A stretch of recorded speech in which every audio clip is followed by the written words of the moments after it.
நாட்டினுடைய மண்ணை அடைந்தவுடன் அவங்களுக்கு அந்த அளவில்லாத மகிழ்ச்சியில என்ன செய்யறாங்கன்னா கீழே இருக்கக்கூடிய மண்ணை எல்லாம் தன்னுடைய வேலை வாரி இறைத்து அதை தன்னுடைய மண்ணுக்கு வந்துட்டேன் என்கிற ஒரு மகிழ்ச்சியை தெரிவிக்கிறாங்க.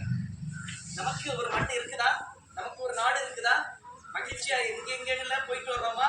நெய்யூருக்கு போனேன்னா போயிடுறோம், தக்கலை போனேன்னா போயிடுவோம், மெட்ராஸ் போனேன்னா போயிடுவோம், அப்படிதானே? எங்க வேணாலும் சுதந்திரமா போகலாம். ஆனால் அப்படி ஒரு நாடே இல்லாத மக்கள் இன்னும் வாழ்ந்துட்டு இருக்காங்க.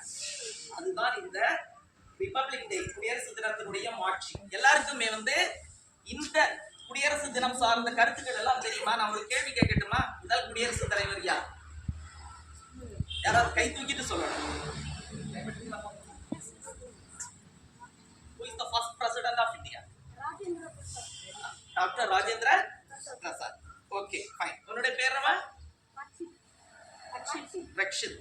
ஓகே, இச்சட்டி சொல்லி ஒரு பரிசு கொடுக்குவேன். ஓகே, அவருக்கு ஒரு பேராவாது. ஓகே, சரி. அடுத்து இந்திய குடியரசுத் தலைவர், தற்போதைய குடியரசுத் தலைவர் யாராவது கை தூக்கிட்டு சொல்லுங்க. யாரு கை தூக்கிட்டு சொல்லுன்னு சொல்லு.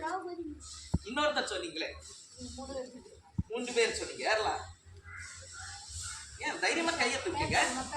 ஓகே, ரக்ஷித்தும் ஜெய்ஸ்வால், நிஷாந்த், ஓகே, நிதேஷ். ஓகே, ரொம்ப மகிழ்ச்சி.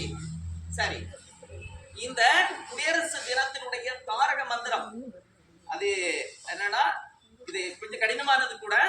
For the people, by the people, of the people அப்படின்னு சொல்லுவாங்க. இதை எடுத்துரைத்த ஒரு அமெரிக்க பிரசிடென்ட் யாருன்னு தெரியுமா? இது ஆக்சுவலி அதற்கு முன்னரே இருக்கு கிரேக்கத்துல. குடியரசு டெமோக்ரஸிங்கிறது ஃபார் த பீப்புள், மக்களுக்காக, மக்களால், மக்களே நடத்தப்படும் ஆட்சி தான் குடியரசு. தாயின் மணி கொடி